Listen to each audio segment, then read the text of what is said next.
ಹಾಂ ಸರ್, ಈ ಕಡೆ ಸರ್.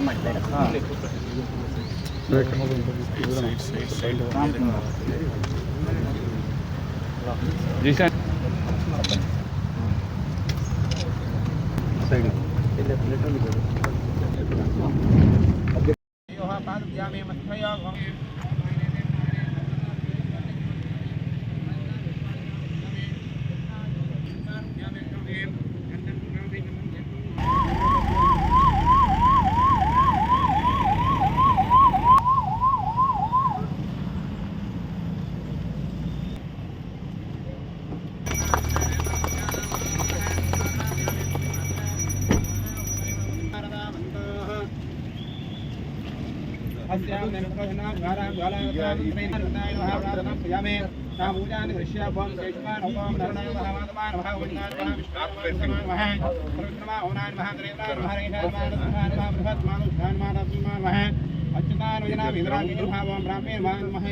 ಪಾರ್ಕಿಂಗು ಮಾಡ್ತಾ ಇದ್ದೀರಾ?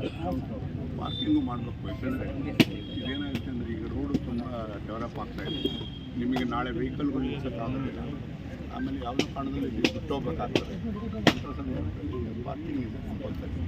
ನೀವು ಗ್ರೌಂಡ್ ಫ್ಲೋರ್ ಹತ್ರ ಯಾವುದೇ ಕಾರಣದಲ್ಲಿ ಯಾವುದಕ್ಕೂ ಉಪಯೋಗಿಸೋಕ್ಕಿಲ್ಲ, ಪಾರ್ಕಿಂಗೇ ಮಾಡಬೇಕು. ಇದು ಕಮಿಷನರ್ ಇಲ್ಲಲ್ಲ, ಇದಕ್ಕೆ ಕೂಡ ಪಾರ್ಕಿಂಗ್ ಇಸ್ ಕಂಪಲ್ಸರಿ. ಅಪ್ರೂವಲ್ ತಗೊಂಡಿದ್ದೀರಾ? ತಗೊಂಡು ಮಾಡಬೇಕು. ಯಾಕೆಂದರೆ ಪರ್ಮಿಷನ್ನು ನೀವು ತಗೊಂಡು ಅಂದರೆ ಈ ರೋಡಲ್ಲಿ ಇನ್ಮೇಲೆ ಯಾವುದೇ ರೋಡಲ್ಲಿ ಮೇನ್ ರೋಡ್ನಲ್ಲಿ it is compulsory to take licence.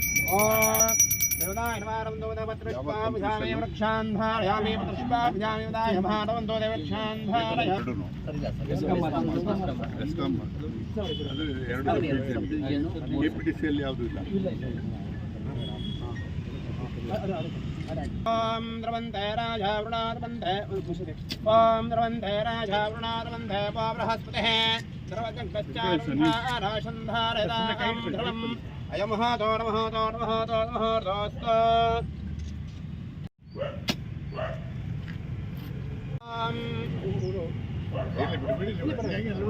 ಸಿದ್ಧರಸ್ತು ಅಂಶಾವೃತ ಸರ್ವೇ ಜಯಲಗ್ನೋ ಭವಂತು.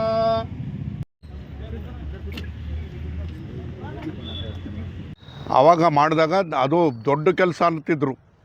ಅದು ಅದು ಓವರ್ಲೋಡಾಗಿ ಎಲ್ಲೂ ಕರೆಂಟೇ ಬರ್ತಿರಲ್ಲ, ಆ ಮಟ್ಟಕ್ಕೆ ಆಗೋಗಿತ್ತು. ಈಗ ಅಲ್ಲಿ 2 ಸಬ್ಸ್ಟೇಷನ್ ಬಂದಿದ್ದರಿಂದ ಇವತ್ತು ಕರೆಂಟಿನ ಸಮಸ್ಯೆ ಬಗೆಹರಿದಿದೆ.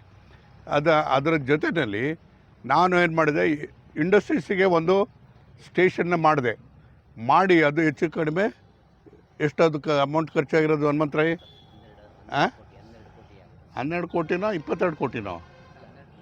12 ಕೋಟಿ. ಅದು ಆ ಸ್ಟೇಷನ್ ಆದಮೇಲೆ ಈಗ ಕೈಗಾರಿಕೆಯವರೆಲ್ಲರಿಗೂ ಕೂಡ ವಿಶ್ವಾಸ ಬಂದಿದೆ. ಯಾಕೆ ನಾನು ಇದನ್ನೆಲ್ಲ ಹೇಳ್ತಾ ಇದ್ದೀನಿ ಅಂದರೆ, ನಾನು ಹಿಂದೆ ಜಿಲ್ಲಾ ಮಂತ್ರಿ ಆಗಿದ್ದಂಥ ಸಂದರ್ಭದಲ್ಲಿ ತುಮಕೂರು ಇಂಡಸ್ಟ್ರಿಯಲ್ ಏರಿಯಾದಲ್ಲಿ ಕೈಗಾರಿಕೆಗಳು ಬರೋದಕ್ಕೆ ಏನೆಲ್ಲ ಬಾಧಕ ಆಗಿತ್ತು, ಏನೆಲ್ಲ ತೊಂದರೆ ಇತ್ತು ಅಂತಕ್ಕಂಥದ್ದನ್ನು ಅರ್ಥ ಮಾಡಿಕೊಂಡು ಅಲ್ಲೇ ಬಗೆಹರಿಸುವಂಥ ಪ್ರಯತ್ನವನ್ನು ಮಾಡುವಾಗ ನನಗೆ ಆಗಿದ್ದಂಥ ಅನುಭವದ ಹಿನ್ನೆಲೆಯಲ್ಲಿ ಅದನ್ನು ನಾವು ಸಿರಾಕ್ಕೆ ಅದರ ಯಾವುದೇ ರೀತಿಯ ಅನುಭವವನ್ನು ಬಳಸ್ಕೊಂಡು ಮೂಲಭೂತವಾದಂಥ ಸೌಕರ್ಯಗಳನ್ನ ಕೊಡುವಂಥ ಕೆಲಸವನ್ನು ಮಾಡಿದೆ. ಬಹುಶಃ 220 KVA ಸ್ಟೇಷನ್ನು ಮತ್ತು 4 ಸಬ್ಸ್ಟೇಷನ್ ಬರದಲ್ಲೇ ಇದ್ದಿದ್ದರೆ ಬಹುಶಃ ನಮ್ಮ ಕೈಗಾರಿಕೆಗಳು ಕೂಡ ಬರೋದಕ್ಕೆ ಸಾಧ್ಯ ಆಗ್ತಿರಲಿಲ್ಲ. ಇವತ್ತು ಕೂಡ ತುಮಕೂರಿನಲ್ಲಿ ಸಮಸ್ಯೆ ಇನ್ನೂ ಬಗೆಹರಿದಿಲ್ಲ. ಅಲ್ಲಿನ ಭಾಗದ ಅಧಿಕಾರಿಗಳೆಲ್ಲರೂ ಕೂಡ ನೀವು ಬರಬೇಕು, ಸಲಹೆ ಕೊಡಬೇಕು ಅಂತಕ್ಕಂಥ ಮಾತನ್ನು ಹೇಳ್ತಾರೆ. ಅದು ಬೇರೆ ಪ್ರಶ್ನೆ. ಅದು ಕೊಡೋಣ ಬೇರೆ ಪ್ರಶ್ನೆ. ಎಲ್ಲಾದರೂ ಕೂಡ ಕೈಗಾರಿಕೆಗಳು ಬರಬೇಕು ಅಂತಂದಾಗ ಒಂದನ್ನು ನೀವು ಅರ್ಥ ಮಾಡ್ಕೋಬೇಕು. ಇವತ್ತು ಸಿರಾ ಇರ್ತಕ್ಕಂಥದ್ದು ಇವತ್ತು ಬೆಂಗಳೂರು ಚೆನ್ನೈ ಕಾರಿಡಾರಲ್ಲೂ ಸಿರಾ ಸೇರಿದೆ. ಬೆಂಗಳೂರು ಬೊಂಬಾಯಿ ಕಾರಿಡಾರಲ್ಲೂ ಸಿರಾ ಸೇರಿದೆ. ಬೆಂಗಳೂರು ಬೀದರ್ನ ಕಾರಿಡಾರಲ್ಲೂ ಕೂಡ ಸಿರಾ ಸೇರಿದೆ. 3 ಕಾರಿಡಾರ್ಗಳು ಇಲ್ಲಿ ಪಾಸ್ ಆಗ್ತವೆ ಅಂತ ಹೇಳಿದ್ರೆ ಅದಕ್ಕೆ ದೊಡ್ಡ ಹಣವನ್ನು ಬರೋದಕ್ಕೆ ಶುರು ಆಗ್ತದೆ. ಮೂಲಭೂತ ಸೌಕರ್ಯಗಳು ಬರೋದಕ್ಕೆ ಸಾಧ್ಯ ಆಗ್ತದೆ, ಕೈಗಾರಿಕೆಗಳು ಬರೋದಕ್ಕೆ ಸಾಧ್ಯ ಆಗ್ತದೆ. ಆ ಕಾರಣಕ್ಕೆ ಈಗಾಗಲೇ ಕೈಗಾರಿಕೆಗಳು ಸುಮಾರು 1,000 ಎಕರೆಗೂ ಹೆಚ್ಚು ಜಮೀನನ್ನು ಕೊಟ್ಟು ಎಲ್ಲದೂ ಕೂಡ ಖಾಲಿಯಾಗಿದೆ, ಸೈಟ್ಗಳು ಇಲ್ಲದೆ ಎಲ್ಲೇ ಇರ್ತಕ್ಕಂಥದ್ದು. ಈಗ ಈ ರೀತಿಯಾಗಿ ಇವತ್ತು ಪವರ್ದು ನಿಮ್ಮಲ್ಲಿ ಒಂದು ಪ್ರಾಬ್ಲಮ್ ಏನಾಗಿದೆ ಅಂದರೆ, ಈ ಏನಾರು ಇಲ್ಲಿ ನಿಮ್ಮಷ್ಟಕ್ಕೆ ನೀವೇ ಬೇಲಿ ಕಟ್ಕೊಳೋದು. ಬೆಸ್ಕಾಮ್ ಅಂದರೆ ನೀವೊಬ್ಬರೇ ಬೇಲಿ ಹಾಕ್ಕೊಳೋದು, KPTCL ಅಂದರೆ ನೀವೇ ಬೇಲಿ ಹಾಕ್ಕೊಳೋದು. KPTCL ಕಂಡ್ರೆ ಬೆಸ್ಕಾಮ್ನವ್ರಿಗೆ ಆಗಲ್ಲ, ಬೆಸ್ಕಾಮ್ನವ್ರು ಕಂಡ್ರೆ KPTCLಗೆ ಆಗಲ್ಲ. ಅಲ್ಲಪ್ಪ ಮೆಳೆಕೋಟೆಗೆ ಕರೆಂಟ್ ಕೊಡ್ರೆ ಅಂತ ಹೇಳಿದ್ರೆ KPTCL ನಾವು ಕೊಡೋಕ್ಕಾಗಲ್ಲ ಅಂತ ಹೇಳಿದರು. ಇವೆಲ್ಲ ಈ ಸಬೂಬುಗಳನ್ನ ಹೇಳ್ತಕ್ಕಂಥದ್ದು ಬಿಟ್ಬಿಡ್ಬೇಕು. ಇದನ್ನು ನಾವು ಲಾರ್ಜರ್ ಇಂಟ್ರೆಸ್ಟಲ್ಲಿ ನೋಡಬೇಕು. ತಾಲೂಕಿನ ಸರ್ವತೋಮುಖವಾಗಿರ್ತಕ್ಕಂಥ ಅಭಿವೃದ್ಧಿಯ ಕಡೆಗೆ ನಾವು ಗಮನ ಕೊಡಬೇಕಾಗಿದೆ. ಆ ಕಾರಣಕ್ಕೋಸ್ಕರ ಇವತ್ತು ನಾನು ಯಾವ ಹಿನ್ನೆಲೆಯಲ್ಲಿ ಇವತ್ತು ಸೌಲಭ್ಯಗಳು ಬರ್ತಾ ಇದೆ ಅನ್ನೋದಕ್ಕೆ ಮೂಲ ಕಾರಣ ಅಂತ ಹೇಳಿದ್ರೆ ವಿದ್ಯುತ್ತಿನ ಸಮಸ್ಯೆಯನ್ನು ಬಗೆಹರಿಸೋದಕ್ಕೆ ಸಾಧ್ಯ ಆಗಿರ್ತಕ್ಕಂಥದ್ದು. ಅದರ ಜೊತೆಯಲ್ಲಿ ಇನ್ನೊಂದು ಭಾಳ ಮುಖ್ಯವಾಗಿ ಅಂತ ಹೇಳಿದ್ರೆ, ನಾನು ಇವತ್ತು ನಮ್ಮ ರೆವಿನ್ಯೂ ಅಧಿಕಾರಿಗಳಿಲ್ಲ, ನೀವುಗಳು ಅಧಿಕಾರಿಗಳಿರ್ತಕ್ಕಂಥವ್ರು, ನೀವು ಕಾಂಟ್ರಾಕ್ಟ್ಗಳಾಗಿರ್ತಕ್ಕಂಥವ್ರು, ಎಲ್ಲೆಲ್ಲಿ ಪವರ್ ಸ್ಟೇಷನ್ನು, ಈಗ ನಾನು ಒಟ್ಟು ಸುಮಾರು 12 ಪವರ್ ಸ್ಟೇಷನ್ಗಳನ್ನ ಮಾಡಬೇಕು ಅಂತೇಳಿ ಜಾಗವನ್ನು ಗುರುತಿಸಿದ್ದೇನೆ. ಬಹುಶಃ ಇಷ್ಟು 12 ಪವರ್ ಸ್ಟೇಷನ್ ತರಬೇಕು ಅಂತಕ್ಕಂಥದ್ರ ಬಗ್ಗೆ ಯಾರೂ ಯಾವತ್ತೂ ಎಂದೂ ಕರ್ನಾಟಕದಲ್ಲೆಲ್ಲ ಈ ದೇಶದಲ್ಲಿ ಯಾರೂ ಯೋಚನೆ ಮಾಡಿಲ್ಲ. ಕಾರಣ ಏನಂದರೆ, ನಮ್ಮ ಅಭಿವೃದ್ಧಿಯ ಪಥ ಅಷ್ಟು ವೇಗವಾಗಿ ಹೋಗುತ್ತೆ, ಅದಕ್ಕೆ ಸರಿಸಮಾನವಾಗಿ ವಿದ್ಯುತ್ ಶಕ್ತಿಯ ಸೌಲಭ್ಯವನ್ನು ಕೊಡಬೇಕು ಅನ್ನೋ ಕಾರಣಕ್ಕೋಸ್ಕರ ನಾವು ಮಾಡ್ತಕ್ಕಂಥ ಕೆಲಸವನ್ನು ಮಾಡ್ತಾಯಿದ್ದೀವಿ. ಇದನ್ನು ನೀವು ಅರ್ಥ ಮಾಡ್ಕೋಬೇಕು. ಇವತ್ತು ಈ ಕಟ್ಟಡ ಪ್ರಾರಂಭ ಅಂದರೆ ನಾವು ಭೂಮಿ ಪೂಜೆ ಮಾಡಿದ್ವಿ. 15 ತಿಂಗಳು ಅಂತಂದರೆ ಅದಕ್ಕೆ 2 ತಿಂಗಳು ಮುಂಚೆನೇ ಮುಗಿಸುವಂಥ ಕೆಲಸ ಮಾಡಬೇಕು. ಇಲ್ಲಿ ನಮಗೆ ಬೆಸ್ಕಾಮಿಗೆ ಬೇಕಾಗಿರ್ತಕ್ಕಂಥ 2 ಕಟ್ಟಡಗಳ ಜೊತೆಗೆ ಈಗಾಗಲೇ ನಾನು ನಮ್ಮ ಇವತ್ತು ಇನ್ನು 1 ವರ್ಷ 2 ವರ್ಷದಲ್ಲಿ ಆ ಸ್ಟೇಷನ್ ಓವರ್ಲೋಡ್ ಆದರೆ ಭಾಳ ಕಷ್ಟ ಆಗ್ತದೆ. ಆ ಕಾರಣಕ್ಕೋಸ್ಕರ ನನಗಿದೆಲ್ಲದೂ ಕೂಡ ಅರಿವಿದೆ.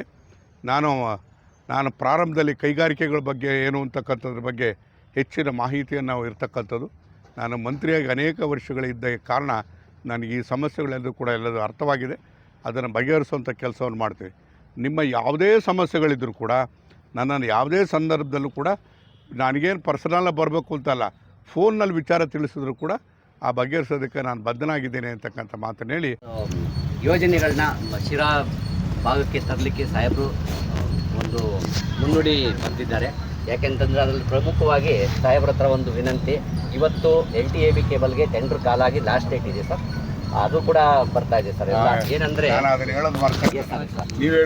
ಸರ್, ಅದನ್ನು ಪ್ರಮುಖವಾಗಿ ವಿದ್ಯುತ್ ಅಪಘಾತಗಳು ಇತ್ತೀಚೆಗೆ ನಮಗೆ ಇಲ್ಲಿ ಶಿರಾ ಭಾಗದಲ್ಲಿ ಜಾಸ್ತಿ ಆಯಿತು. ಇಂಥ ಒಂದು AB ಕೇಬಲ್ನ ತರಲೇಬೇಕು ಅಂತ ಹೇಳಿ ಸಾಹೇಬರು 3-4 ಸಾರಿ ವೈಯಕ್ತಿಕವಾಗಿ ಜಾರ್ಜ್ ಸಾಹೇಬ್ರ ಹತ್ರ ಪ್ರಸ್ತಾವನೆ ಮಾಡಿ ಈ ದಿನ ಅದು ಕಾರ್ಯಗತ ಆಗೋ ರೀತಿ ಮಾಡಿದ್ದಾರೆ. ಇನ್ನು ಮುಂದೆ ಹೌದು LTAB ಕೇಬಲ್ ಆಗ್ತಾ ಇರೋದು ಪೂರ್ಣ ಪ್ರಮಾಣದಲ್ಲಿ ತಾಲ್ಲೂಕಿನಾದ್ಯಂತ ಮಾಡಬೇಕು ಅಂತ ಹೇಳಿ ಹೇಳಿದ್ದಾರೆ. ತಾಲ್ಲೂಕಾದ್ಯಂತಕ್ಕೆ 100 ಕೋಟಿ ಮೇಲೆ 100 ಕೋಟಿ ಬೇಕು. ಈಗ ಸದ್ಯಕ್ಕೆ ಟೌನಿಗೆ ಮಾಡ್ತಿರೋದು 15 ಕೋಟಿ. Yes sir. ಸರ್ ಇದರಲ್ಲಿ ಹೋಬಳಿಗಳು ಕೆಲವು ತಗೊಳ್ಳಿ, ಯಾಕಂದರೆ ಈಗಾಗಲೇ ಒಂದು ಸುಮಾರು 5 ಕೋಟಿ ಆಗಿದೆ ಸರ್ ಕೆಲಸ. ಇದ್ರ ಜೊತೆಗೆ ಇನ್ನು ಎಲ್ಲ ತಮ್ಮ ಗಮನಕ್ಕೆ ಅವ್ರು ಹೇಳಿ ಎಸ್ ಸರ್.